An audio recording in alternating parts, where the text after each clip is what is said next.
In this video, we review the basics of recognizing a line's equation and remembering how to graph a line. Let's get started.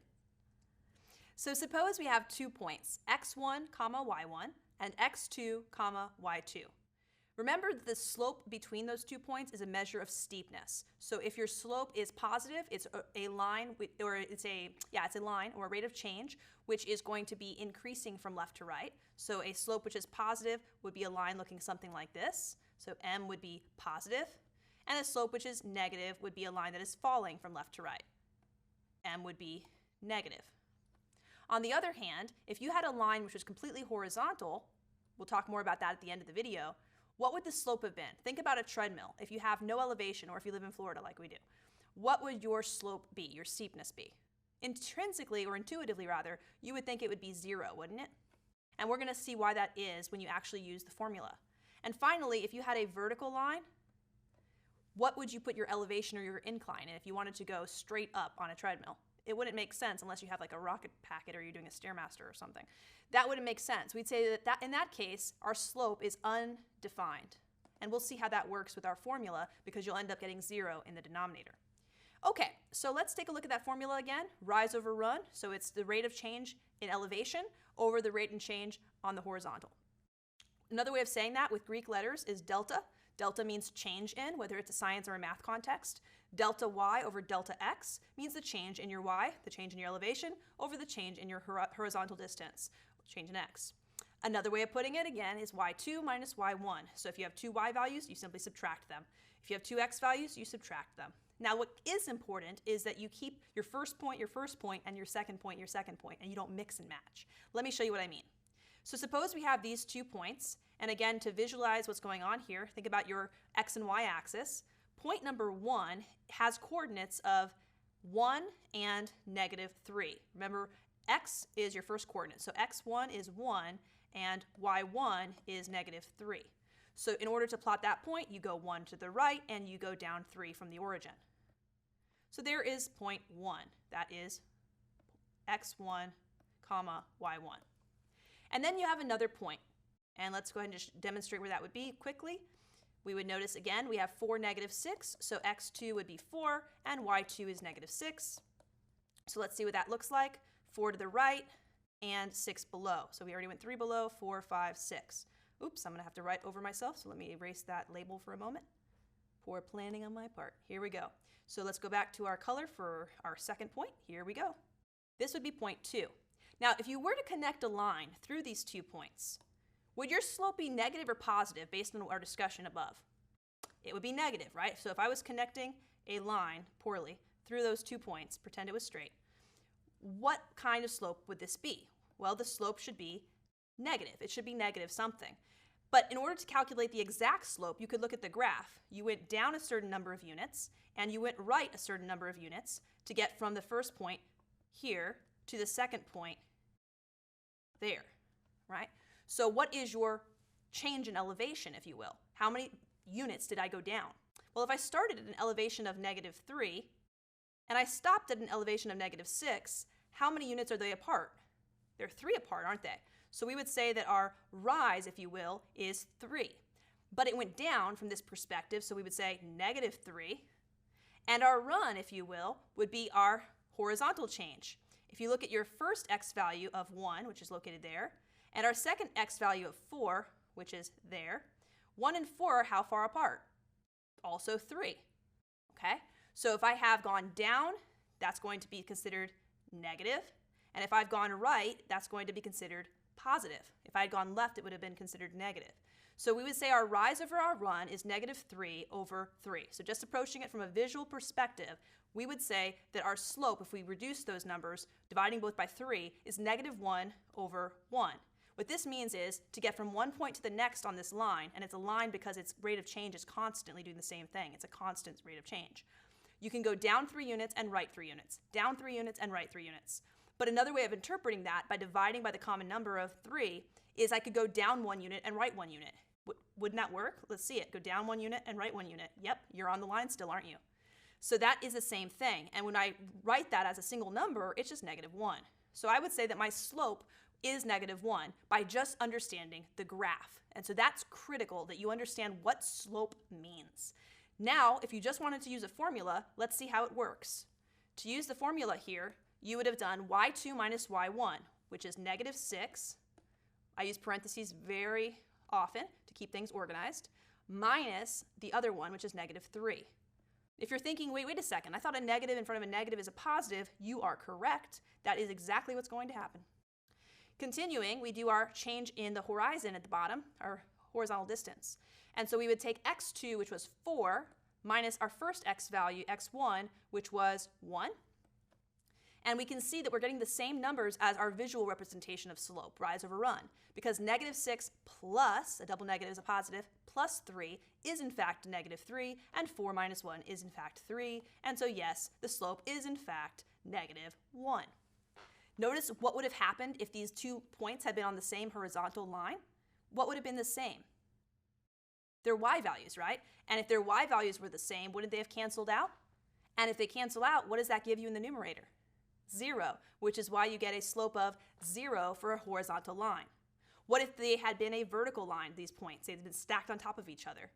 Well, in that situation, your x values would have been the same. They would have canceled out. And if you have 0 in the denominator, does that make any sense? Can you divide by 0? You can't.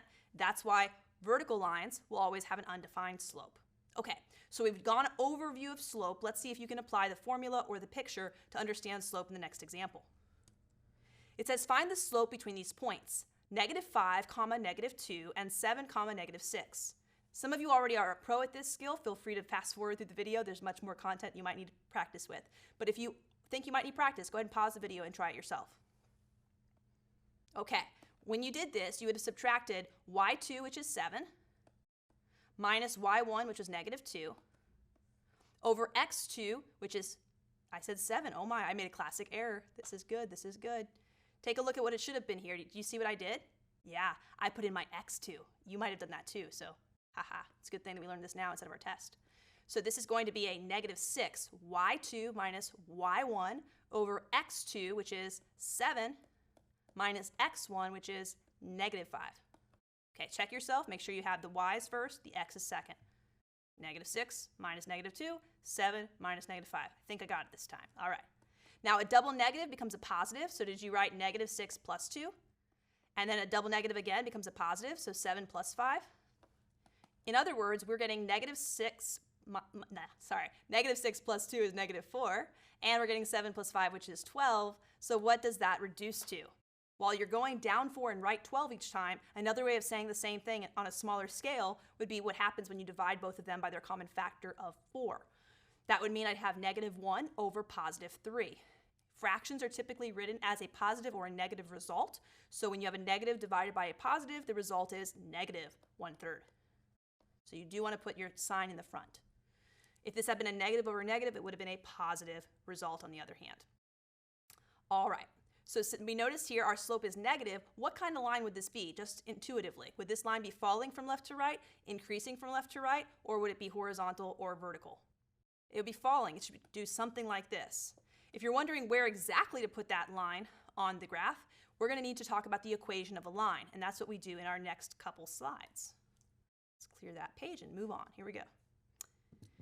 So before we get to the equation of a slanted line, let's look at the equations of 2 special types of lines. We've already mentioned them a couple times today, horizontal and vertical lines. This is a skill which you want to take time, maybe make flashcards, learn which is which. I have students in many classes beyond the one that you're currently in who still do not know this, and it really causes them trouble and difficulty. So avoid that by really making sure you've mastered it at this point. So make flashcards if you need to, and try to understand it, what's going on. Okay, so I'm going to make a claim. I'm going to claim that this equation, y equals 3, is a special type of line. Notice that it only has one variable raised to the first power, which is why it's linear, and it's saying every y value on this graph equals 3. Okay, what does that mean? Y is always 3. Well, if I were to go to the to the graph, the xy axis, I would actually need to find the y value of 3, wouldn't I? So that's up here. There's 3. Then I'm noticing that we're saying every single point on the line has this y value, right? Y is always 3. Wouldn't that mean then, I'll get red for the whole line here. Wouldn't that mean then that I would have a point not only at 0, 3, but what about when x is 1? What should y be? 3. What about when x is 2? What should y be? 3. What about when x is -1? What should y be? 3. You might get a pattern here, okay? Y is always 3. What that would mean is you could connect those dots, because this is linear, degree 1, and you'd get a horizontal line. Hopefully yours is prettier than mine. But you would get a horizontal line going through the y value of 3. Anytime this works, anytime you have an equation where you have y equals a number, c represents a constant, so any number, that will be a horizontal line. You must know this. I'm not going to be able to stress it enough. You must know this. It also is noted that if it's a horizontal line, what kind of slope does that have? We talked about it on our last slide. Feel free to go back if you need to watch that part again. Yeah, it would have a slope of 0, and that's what it's talking about up here because its incline is 0, right? The numerator of rise over run becomes 0. On the other hand, if you have a situation like this where x equals 2, x is always 2. If x is always 2, go to the value of 2, that would be right there, and notice that every single point has an x value of 2. Well, that would definitely have the point 2, 0, but wouldn't it also be when y is 1 that we're still at x equals 2? And here, and here, and here, and here, every single point has an x value of 2 for that line. So notice when you connect the dots, you do in fact get a vertical line. So x equals 2 is in fact a vertical line. So when do you have vertical lines? You have vertical lines anytime you have x equal a number. Notice also we talked earlier that the slope for a vertical line is undefined. Okay, so let's see if you can put this into practice in the next example. Here we go. Example 2 says, can you sketch the graph of this line? X plus 4 must equal 2. Okay, so if I only have one variable and it's raised to the first power, this is either a horizontal or a vertical line. Without looking at your notes, can you figure out if this is horizontal or vertical? Good, it is vertical, isn't it? But in order to recognize that, maybe you got x by itself. I've seen many students who at least know to do that step. So they subtract 4 on both sides and get that x must equal what number? 2 minus 4 is -2. And that makes sense, right? If you input -2 into the equation, -2 plus 4 does give you 2. So the only value that works for this equation is our x values, which are at -2. How would you graph this vertical line? Well, you'd go to -2, and you just draw a line through it, a vertical line going up and down. And if someone asked you, this is the line x equals 2, what is the slope of this line? You would say, undefined. Vertical lines always have undefined slopes. They're not functions because they fail to pass the vertical line test, which we'll be reviewing later in the semester. Okay, so if this was instead a y value, if it was y equals -2, the line would have been down here, wouldn't it? And it would have been horizontal. Okay, so make sure you can tell the difference. Flashcards are your friend. Make sure you take the time to learn the difference between a vertical line and a horizontal line, and also a slanted line, which is what we're going to talk about in the coming slides. Here's one of them. So suppose you don't just have one variable, but rather you have an x and a y variable that are both raised to the first power. So it's still a line. It's not a parabola or anything like that yet. Okay, well, have you seen this before? Most students have. Let's review real quick. And again, if you already know this, feel free to zoom in to the rest of the video. There's lots of parts you might not remember. Y equals mx plus b. Okay, so this is what we call slope-intercept form of a line. And it's called slope-intercept because it has the ability for us to easily read the slope m and the y-intercept b. So what do we mean by that? If you take a look at the box on the far right side of the screen, you notice that we have m as our slope, where m is the coefficient, the number in front of x. And b is just a number called the y-intercept. Now, if we think back to our previous videos when we review intercepts, we remember that intercepts happen, if you have an actual graph like so, intercepts happen when you have a point that crosses one of the two axes. So for example, if I'm saying that I have an intercept at, let's say, 2, if that is my y-intercept, that would mean that what is x at that location? X is 0. So let's see why that makes sense in an equation like this, why that 2 would be b. Well, if you in this equation were to let x be 0, that would mean that you'd have 0 times m, and 0 times m is 0. 0 plus b is b. So you would just get your answer of 2 in that case. When x is 0, b is 2, and 2 would equal y, which is what's happening here. Okay, if that didn't make sense, let's take a look at the next part of the slide. It says, okay, suppose you have a line whose slope is 2. That would be your m, if you will. So m equals 2. And y-intercept of 3. Okay, so that would be your b. b is 3. All right. It says, okay, what equation would we have for a line that meets this criteria? Okay, we could definitely show the picture, couldn't we? If we really wanted to show off our skills, we could have our y-intercept at 3. 1, 2, 3. There's my y-intercept. And then we could use what we know about slope. We just reviewed it a moment ago. Slope is your rise over run. So if it's 2, that's really 2 over 1. You could write this a lot of different ways. You could multiply by any number like 4, and it would be 8 over 4, right? It's the same type of relationship, just scaled up or down. But 2 over 1 is a simple way of doing it. We could go up 2 units because it's positive, and we could go right 1 unit, rise over run. If you go up 2 units, you went from 3 to 5 now. And if you went right 1 unit, now you are here at the point 1, 5. And that's all we really need in order to draw the line that goes through the y-intercept and that location. We have this line with a positive slope of 2. Okay, so we've sketched the graph, but how do we write the equation that represents all of the points on that line? Well, we would write y equals mx plus b, where m is our slope, which is, in this case, 2. And b is our y-intercept, which in this case is, did I say that backwards? I think I did. No, I did not. I'm good. That was 3. Okay, I can't trust myself today. So y equals 2x plus 3 is what we in fact have, because our slope is 2 and our y-intercept is 3. Now, to make sense of what the purpose of an equation is, a lot of students do not like equations, and that's unfortunate since most of algebra has equations. Equations are modeling a real-life phenomenon. So if you had a real-life phenomenon, maybe this is your business, and you're noticing that each day you're selling more cars at your business, let's say a car dealership. If it's selling the same number, of increasing the same number of car sales per day, like if every day I'm selling 2 more cars than the day before, this would be a situation that models real life. Now, the beauty of an equation is with this equation, you can then make a prediction. What if I wanted to know how many cars I expect to sell 10 days from now? Well, I could put in 10 as my x, assuming we started day 0 as our origin. And then we could say, okay, 10 times 2 is 20, and 20 plus 3 is 23. So yes, I'm going to be selling 23 cars on day 10, right? So if you have an equation that models a real-life scenario, you can then make predictions, and that is the beauty of this. You can also tell if this is making sense. If you wanted to understand what the x-intercept is, you would have to find when y is 0. And if y is 0, you'd have 0 equals 2x plus 3. Could you solve that for x? Yeah, you'd have negative 3 equals 2x. And dividing both sides by whatever's touching x, you'd have negative 3 halves equals x, or negative 1.5. So if this is negative 1 and this is negative 2, this is negative 1.5, or negative 3 halves.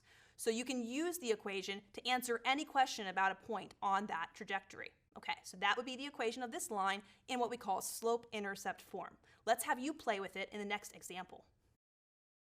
It says, sketch the graph of this line. Y equals negative 1 over 2 times x plus 5. See if you can recognize, it's all pattern recognition, the slope and the y-intercept, and then sketch your graph. Feel free to pause the video and then check your skills. Okay, so to begin, what was your slope? Negative 1 over 2. Now you could interpret negative 1/2 in 2 ways. Did you know this?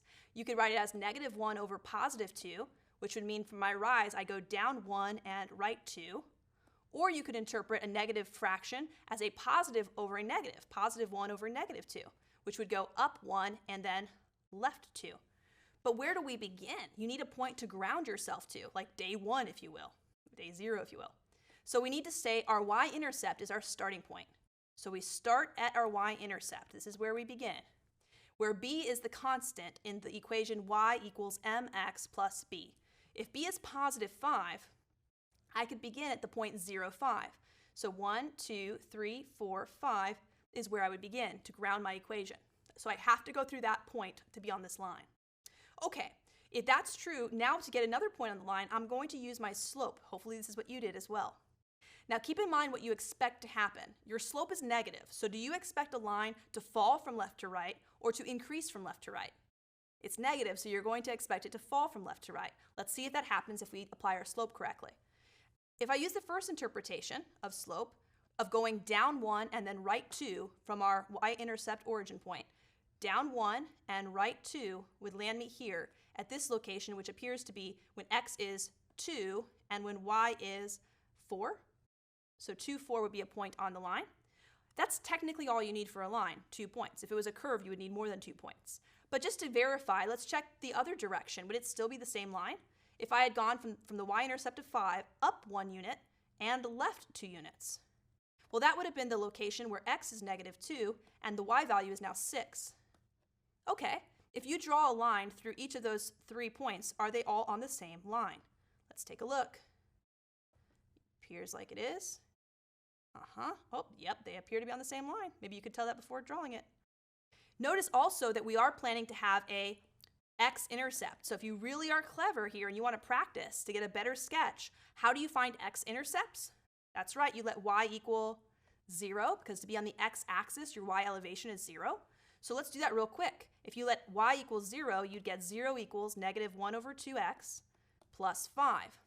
How would you isolate x? Maybe you move this to the other side. So you'd have positive 1/2 x on the left equals 5. Some people panic when they see fractions, but to undo multiplication really means to use division. And to divide by a fraction is really to multiply by its reciprocal. So what's the reciprocal of 1/2? 2 over 1. If you multiply by 2 over 1, look what happens on the left. The 2's cancel, the 1 cancels, you get 1x or just x. And 5 times 2, because this is really the numerator, and 5 over 1 is the same as 5. 5 times 2 is 10, and 10 over 1 is the same thing as 10. So what we're anticipating is that this x-intercept is actually way out yonder at 10. So if you're wondering when I'm going to hit rock bottom, if 0 is rock bottom, that would happen maybe 10 days out or 10 hours, whatever this is. So you can, again, use these equations and the graphs to make predictions about the trajectory. Okay, so we practiced graphing a line which was in slope-intercept form. But believe it or not, lines can be in multiple forms. In our next couple of slides, we're going to see just that. Here is another way that you can see the equation of a line. It's called the point-slope equation of a line. Now, to be honest, in this class, this won't be the way we typically write lines. But if you plan to go along into the pre-calculus and calculus sequence, this is typically the best way to be able to write a line. Because all that is needed is a single point on the line, that's why we say point, where the point is x1, comma, y1, and then the level of elevation called the slope, which is your m, right? So if we have a single point on the line and the slope, the rate of change, we can get the equation of the line using this method. So we don't need the y-intercept necessarily. Okay, so what is the point-slope form?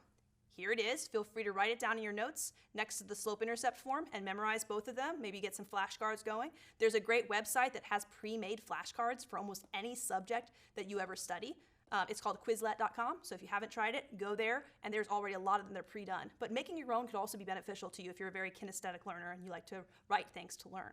Okay, so this is another way that you could write the equation of a line. Y minus y subscript 1, you'll usually hear people say sub 1, so y sub 1, equals m times parentheses x plus x sub 1. Okay, so this is not dropping out of nowhere. Believe it or not, maybe you can kind of see it already. This is a variation of the equation that we used earlier today for slope, where we had y2 minus y1 over x2 minus x1. Because in fact, if you were to notice, if you wanted m by itself, you would just need to, I see a mistake here. This should be a minus sign. I apologize. Fix your notes here. X minus x sub 1. That's really important. I should have caught that sooner. So erase that plus sign, make it a minus sign, and I'll go ahead and fix the notes later for you. Okay, so this should be x minus x1. Notice what would have happened if you would have tried to solve for m here. You would have had y minus y1 over x minus x1. Well, that's basically the slope equation, but where x and y are like your x2 and your y2. Okay. So that's where this equation is coming from. Now, again, what do we need to do? We need to have the slope and we need to have the point. If we have that, we can simply plug them into the template and we'll have the equation. Now, it might not seem as nice as the other method of the slope-intercept, but it's still a quick and easy way of getting this equation, which you could then put into technology like Desmos.com and they could graph the line for you or whatever curve it would be. That software could take care of that. So let's take a look at this situation. For example, suppose you have a slope of 2. Oh, okay, so m is 2. Noted. And it goes through, the line itself goes through this point, 1, 2. So this is your x1 and this is your y1. What would its equation be for this line if you know its point, a point on the line, and you know its slope is fixed to be always 2? Okay, well, if I was doing slope-intercept form, I would have y equals mx plus b. So this is our, I'm going to put them side by side so you can see it. This is our slope-intercept form. On the other hand, the one we're using right now is the point-slope form.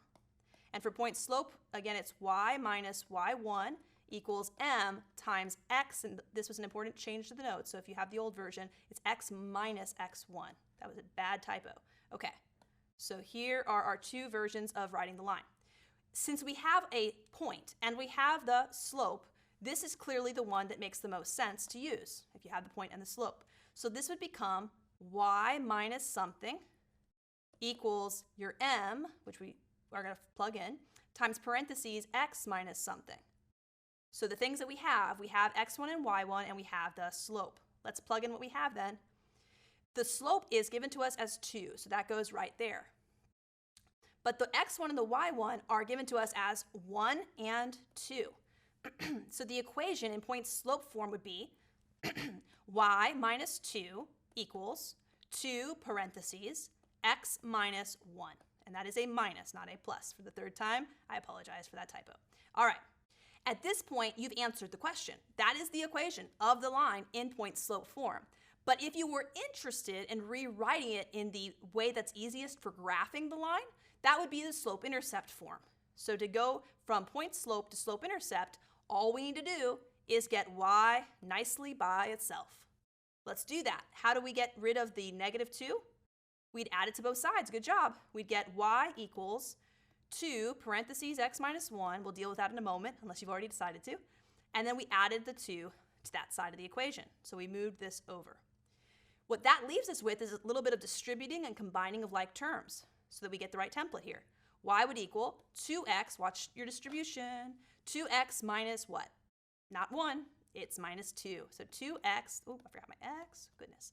2x minus 2 plus 2. Interesting. Now, could you combine any like terms for me? What is negative 2 plus 2? They wipe out. They're 0. So it turns out that the easiest way to graph would be using, of course, the slope-intercept version, which is y equals 2x, where now you would start with your y-intercept of 0 and go up 2 over 1. And you could verify that this is the same situation. We were told originally for the point-slope version of things to start with a point of 1, 2, right? 1, 2. So we started there. Then we were told to use our slope of 2 to travel to other points. So up 2 over 1. That's a point up there. How about down 2 over 1? That would be a point here. Well, take a look at what this produces, if I can draw it correctly. Here we go. If we look at the second version of the line that we got by getting y by itself, the slope-intercept version, we have a y-intercept of what? If there is no b, b must be 0, right? So if b is 0, that would mean start at the origin, and that's what we have in our graph here. And then from there, using our slope, you could travel up 2, right 1, up 2, right 1, or down 2, left 1, etc. It is the same thing. So both lines say the same thing. One was easier to get the equation of because I had the point and the slope. I can simply plug them into the template. And then if I wanted to graph it, I would get y by itself to switch forms. Is there another way to get here directly without using the point-slope form? Yes, but you'd have to be very, very clever. You'd have to insert your x value here, your y value here, and your slope here, and then you'd have to solve for b, and you'd get 0. So that would also work. I don't want to keep that from you. That is valuable information if you're looking for a shortcut and you don't like the point-slope method. But if you do plan to go on in math, and since you will be tested on this, I will recommend that you strongly memorize both templates. All right, so let's see if you can apply this in our next slide. It says write the equation of a line that goes through these 2 points. Interesting.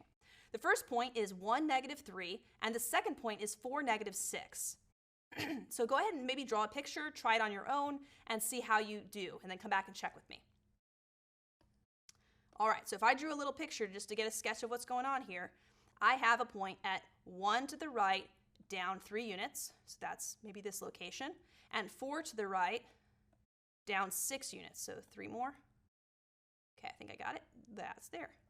So if you were thinking about the equation of this line, would you expect the slope to be positive, negative, 0, or undefined? If you said negative, you'd be correct. You're expecting this to be falling from left to right. So this line should be going something, oops, that's rough, something like that if it was a smooth straight line. Okay, so you're expecting slope to be negative some fraction. Okay, how do we get the slope if we have 2 points? Well, we had to remember that formula from earlier. It was y2 minus y1 over x2 minus x1. You could also visually do it with rise over run, because to get from this point to this point, you're falling 4 and you're running, so your rise is negative 4, it looks like. Am I wrong there? Is that 3? Let's see, that was negative 3, negative 4, negative 5, negative 6. Oh, that's 3. So you're running, sorry, you're reducing your elevation by 3, you're going down 3, and you're also going to the right by how many units? Also 3. Okay, so it does look like the slope will be maybe a negative 1. But let's check the equation, okay? So if we've typed it in, we'd have, so let's get rid of this negative for a moment.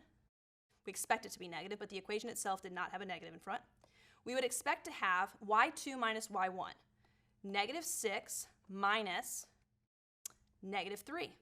So I'm subtracting my 2 y values. That's my change in elevation, which is in fact going to produce negative 6 plus 3, which tells us that our rise, as we can see visually, is going down 3, negative 3. And our run, if you think about the x values, 4 minus 1 is in fact 3. And so we do in fact get a slope which was negative. The slope, excuse me, the slope is negative 1. So with that in mind, you have half the battle, right? You have now the slope, right? With the slope, what else do you need to write an equation of a line? Okay, so good job. You can either use this method, y equals mx plus b, which requires the slope, which we have, but also the y-intercept. Uh-oh, we don't have that, do we? So you're welcome to try to figure out what it would be graphically by going with your slope up 1, left 1, up 1, left 1. You could do that until maybe you stumble upon the y-intercept. You could also find it directly by plugging in either of the points for x and y and solving for b. But the easiest way would be to use this method, the point slope method. Y minus y1 equals your slope m times x minus x1. Because we have a point, we have 2 of them really, and we have a slope. Now, you might be thinking, well, which point should I use? The great news is it doesn't matter which point you use. In the end, they're the same. Let me show you. If you use the first point, 1, negative 3, you would have y, subtract your y value, so y plus 3, because a negative and a negative is a positive, equals your slope, which we just found to be negative 1, parentheses, x minus your x value, so x minus 1. So that's one version of the line. If you wrote that into your homework site, you would get the correct answer. On the other hand, if you wanted to use the other point, you would have had y minus your y value, well, a negative 6 would be a positive 6 then, because you're subtracting, equals your slope of negative 1 times x minus your x value, so x minus 4. Now you might be thinking, hey professor, you can't fool me. Those two do not look the same. And you would be correct. By appearances, they look very different. But on the other hand, not all things that look a certain way are that way, right? So in this case, they might look different, but they might not be. Let me show you, for example, what happens if you get y by itself in the first equation. So take a look at that first equation. You'd have y equals, I don't know why I did that, y equals, and if you move that 3 to the other side, it becomes negative. And if you distribute here and here, oops, I'm just all over the place today. That's a negative 1, and that's an x, sorry. Okay, so if you distribute that negative 1, let's see what you'd have. Negative 1 times x is negative x. Negative 1 times negative 1 is positive 1. When you move the 3 over, addition becomes subtraction, right? So you would have a negative 3. So what would the equation be when y is by itself there? Y would equal negative x, and 4 minus 3 is really positive 1. So that's the slope-intercept version of things, right? Would you get the same thing if you got y by itself in the second equation? You'd have y equals, distribute again first, negative x, a negative 1 times a negative 4 is a positive 4, and then subtract 6 to move it to the other side, minus 6, and see if you get the same result. You should end up getting the same value, supposing that you didn't make a typo somewhere, which I think I see here, because this was a positive 4, this was a negative 6, it should be minus 2. Let me verify that. Yep, they should both be minus 2. So I think that what ended up happening was for our x value, we put in the -1 here and the -4 here. Yeah, this one was our mistake. They should both end up being the same. Y equals -x, and we get -2. So check that out on your own. You can probably catch the mistake. If you don't, go ahead and email me and I'll show you exactly where that mistake happened. All right, so let's head over to our last new piece of information for this review of lines. Parallel and perpendicular lines are lines which we can tell are parallel or perpendicular based only on looking at the slope. So for example, if you have two parallel lines, maybe you've heard of parallel lines before, parallel roads, etc. We're talking about a situation where they never, ever touch. Right? So these will never touch. Now the reason they're never going to touch is because you're growing by the same rate or falling by the same rate, but you had different starting places, right? So if you had one person who started their business at $0, they had no money to begin with, another person, maybe they had an investment from someone or they got some money from someone, or they're playing Monopoly and they passed go and they got $200. Let's say you have different starting places, but you're going to increase at the same amount each year or each week. Well, you're never going to actually reach the same point because you had different starting places. The only time that these lines would intersect is if they had a different rate of change. One was growing faster than the other, right? But if they're growing at the same rate and they had different starting places, they would be what we call parallel. And so the way you can tell by looking at their equations that they'll be parallel is by noticing that their rates of change are the same. The slope of the first line is the same as the slope of the second line, but they had different starting places. They had different y-intercepts. An example of this could be y equals 1/2 x. So you start at 0, you go up 1, right 2, up 1, right 2. And y equals 1/2 x plus 2. So one starts at 0, the other starts at 2, but they have the same rate of change. They'll never touch.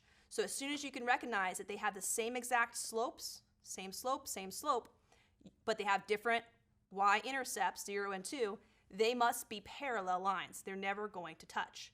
On the other hand, if you have two lines that cross each other in such a way that they form a 90-degree angle at their intersection, like we have here, what we call these lines is perpendicular or orthogonal. You'll see the word orthogonal if you go on into the math sequence. So perpendicular lines cross each other at a 90-degree angle. Now the cool thing about that is you can tell that you have this situation happening if you can notice that their slopes are opposites and reciprocals. So for example, if you have one line and it looks like 1/2 x plus 2, so you go up 1, right 2, but the other line is -2x, let's say plus 3. They don't have to have the same starting place. Just by looking at their slopes, I know that they're perpendicular because their slopes are reciprocals. 2/1 and 1/2 are reciprocals, and they have the opposite sign. One is positive and one is negative. Now notice here, this is critical for your notes or your note card. You must have the opposite signs. It's not enough to just have a reciprocal. So you have to have opposite and you have to have reciprocal. If they don't have both, it's not going to produce this situation. Okay, so let's see if we can use this knowledge to answer our last example. Example 5. Write the equation of a line that goes through the point 1, -3, and it's also perpendicular to the line y equals -1/2 x plus 5. See if you can try it on your own. You'll have to do a little bit of thinking, maybe look at the last slide again, but I think you can handle this. I'll come back in a moment. You can check yourself. All right, so when you try this, the first thing you'd want to notice is that you are perpendicular to this first line. So for example, if you had graphed the first line, this is like line 1. If you had graphed the first line, you would have started at a y-intercept of 5, 2, 3, 4, 5. So you're going through that point, and then you're using a slope that is negative. So it's going to fall from left to right. You could do this by going down 1 and right 2. I'll try that. Down 1, right 2. Here I am. And keep going down 1, right 2. So down 1 again, right 2, right here. Or you could have gone up 1 and left 2 as well. So this is your first line that's been provided to you. Here's line 1. It's a little bit rough. Yours should be straight. Okay. If my line is perpendicular to it, what should my slope be? So their slope is -1/2. Our slope for line 2 should be what? The reciprocal and the opposite. So the opposite of a negative is a positive, and the reciprocal of 1/2 is 2/1. So our slope should be a 2. Now notice if their slope had been positive originally, what should our slope have been? Negative. So when we say opposite, we don't mean that it's always negative. It's always the opposite sign of their slope. Okay, So once we have the slope, what else do we need to write an equation of a line? We need either the y-intercept or we need a point. We have a point. Our line goes through the point 1, -3. That would mean 1 to the right and 3 units down. That would be around here, wouldn't it? So what we're claiming is our line should cross this other line at a 90-degree angle. Let's see if we can find that equation to make that happen. So we could use our point slope form. Y minus y1 equals m times x minus x1. All right, with that in mind, plug in what we have. Y minus our y value of -3. So if you just want to write y plus 3, you're correct. That's okay. Equals our slope of 2 times x minus our x value of 1. Well, look at what we have here. This is 2 times x minus 1. This is the point slope version of the line. So that is technically the answer. You can stop there. But if you want to make sense of it, go ahead and get y by itself. See if we can do it correctly this time. Distribute that 2 correctly. You'd get 2x minus 2, and move that 3 to the other side by subtracting it.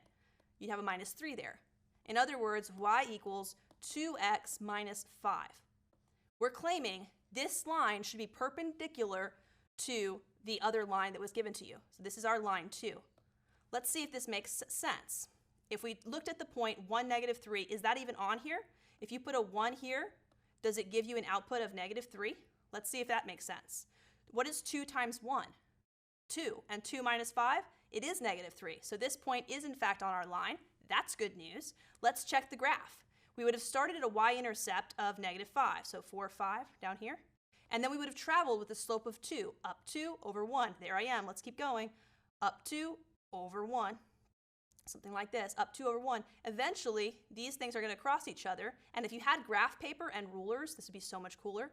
You would see that they do cross at a 90-degree angle. My picture looks hideous, but if you used your graph paper, which is highly recommended when you're graphing, and rulers, you would be able to tell that yes, in fact, you have the right equation because it goes through your point and it crosses at a 90-degree angle. So we've done a lot in this video. Hopefully you can practice the skills that you really need to work on because each of us start at different places like we talked about in our graphs today. So at this point, I encourage you to memorize your formulas, practice knowing which is which, and of course become an expert at graphing and recognizing lines. I'll see you next time. Make sure you practice because math is not a spectator sport.